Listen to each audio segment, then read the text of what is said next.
Satu di antara pulau-pulau di Provinsi Kepulauan Riau menyimpan cerita yang jarang terdengar kisahnya.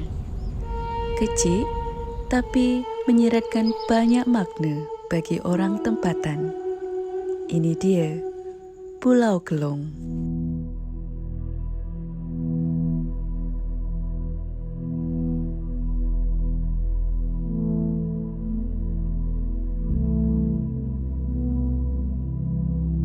Kelong atau kelong, tulisan yang sama tapi berbeza arti. Kalau kelong itu semacam keramba, alat tangkap ikan berupa bangunan dari kayu yang dipasang jaring di bahagian tengahnya. Bangunan yang satu ini ditopang oleh beberapa drum plastik agar dapat mengapung di atas permukaan laut. Beda pula dengan Kelong. Ini adalah sebuah pulau di Kabupaten Bintan, Kecamatan Bintan Pesisir. Untuk datang kemari, kita bisa melewati dermaga di Barik Motor, Kota Kijang. Biasanya menggunakan perahu motor atau warga sini lebih sering menyebutnya dengan pompong. Nah, kita membutuhkan masa sekitar 20 minit untuk sampai ke Pulau Kelong. Pulau Kelong bertetangga dengan dua pulau di hadapannya, yakni Pulau Malin dan Pulau Kecil yang saling berhadapan. Dan Kelong merupakan pusat keramaian dari pulau-pulau tetangga tersebut. Saat ini, Pulau Kelong memiliki penduduk yang cukup ramai, dengan sarana dan prasarana yang cukup berkembang dengan baik. Mayoritas penduduk Kelong beragama Muslim. Ada satu masjid yang begitu megah dengan arsitekturnya yang unik. Masjid Al-Ma'aruf. Terlihat memang hampir mirip dengan Masjid Raya Nurul Iman di Kota Kijang. Masjid besar ini nyatanya diresmikan oleh mantan Wakil Presiden Republik Indonesia, Yusuf Kala, pada tahun 2015. Bukan hanya penduduk pribumi, masyarakat Tionghoa di Kelong sungguh sangat menjaga perihal toleransi. Dan ini sudah terbangun sejak lama. Kumandang azan atau sembahyang di vihara bukan menjadi hal yang perlu dipermasalahkan antar sesama umat beragama di Pulau Kelong. Ini pengalaman langka dan unik, sekaligus kejadian sebenarnya yang menjadi bukti nyata atas ekspresi kekayaan adat, budaya, agama, kepercayaan, dan keharmonisan umat beragama di Indonesia.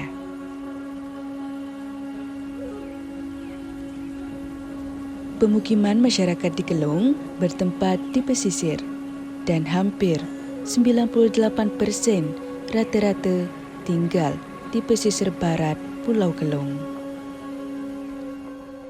Ada 7 rukun tetangga dan memiliki 4 suku yang terdiri dari Melayu, Jawa, Buton, dan Tionghoa. Walau berbeza dalam satu pulau, masyarakat Kelong sungguh damai dalam menjaga kerukunan antar suku. Kehidupan masyarakat di kampung ini sangat berbeza dengan masyarakat di pusat-pusat kota di mana semua serba ada. Sedangkan di Kelong, keseharian masyarakat sangat sederhana. Sebagian besar dari penduduk menempati rumah-rumah kayu. Suasana kampung pesisir sangat terasa di sini. Untuk memenuhi kebutuhan sehari-hari, mayoritas warga bekerja sebagai nelayan tangkap menggunakan bubu. Mereka pergi berhari-hari hingga ke Pulau Pejantan yang terletak di Tambelan, dan bahkan ada yang hingga ke Natuna. Merajut bubu merupakan salah satu aktivitas bagi laki-laki di Kelung. Selain menangkap ikan di laut, sebagian masyarakat juga berperan sebagai perajut bubu atau alat penangkap ikan tradisional yang ramah lingkungan. Bubu yang dibuat sebagian besar digunakan untuk kebutuhan nelayan Kelung. Namun, ada juga bubu yang dikirim ke Kicang hingga ke Natuna bila mana ada pesanan untuk bubu.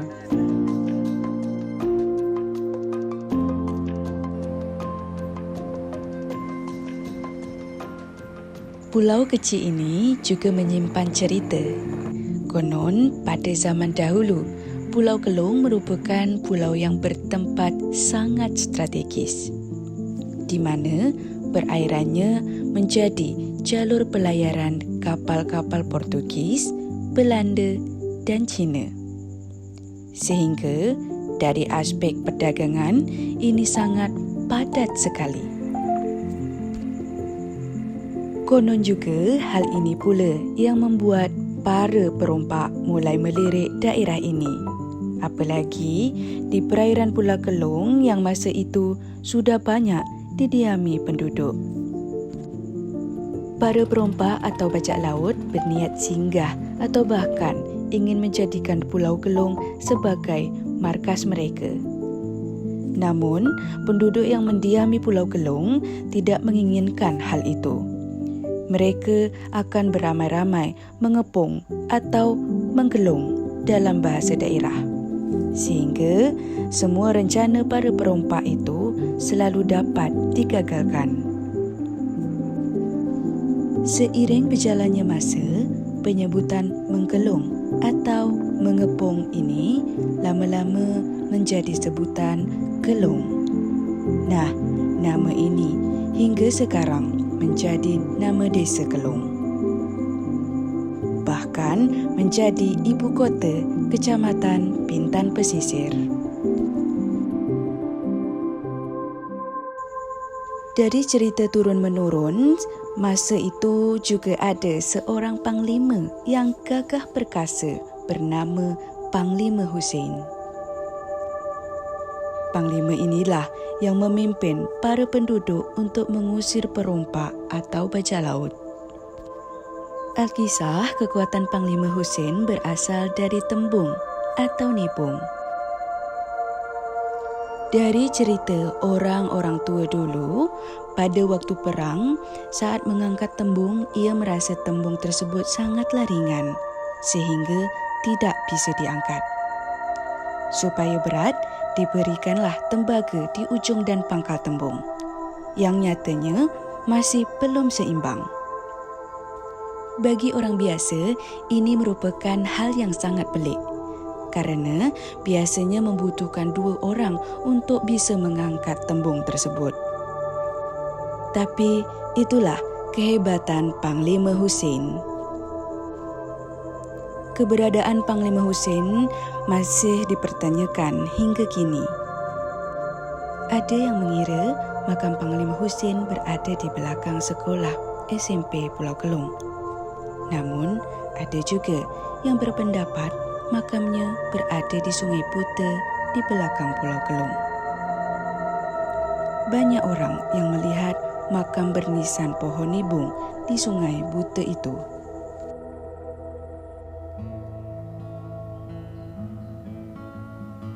Setelah bercerita banyak tentang kisah Pulau Kelung, kita berjalan sedikit menanjak ke Bukit Manuk. Pemandangan secara luas terhampar begitu memukau mata. Terlihat hijaunya hutan bakau yang ada di pinggir pantai. Di Bukit Manuk ini ada sebuah danau. Air di danau ini juga menjadi sumber mata air yang disalurkan ke rumah-rumah masyarakat di Kelung.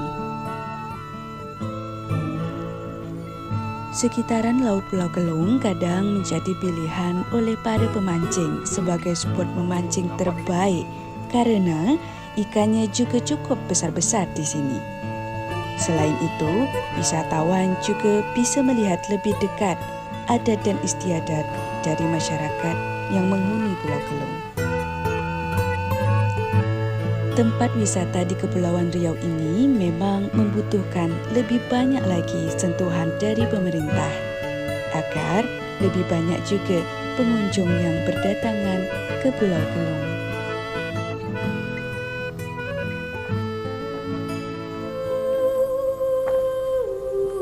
Kalau dada belum berisi, daripada ke tengah, eloklah ke tepi. Kalau kaki belum bertaji, gelanggang orang jangan diuji.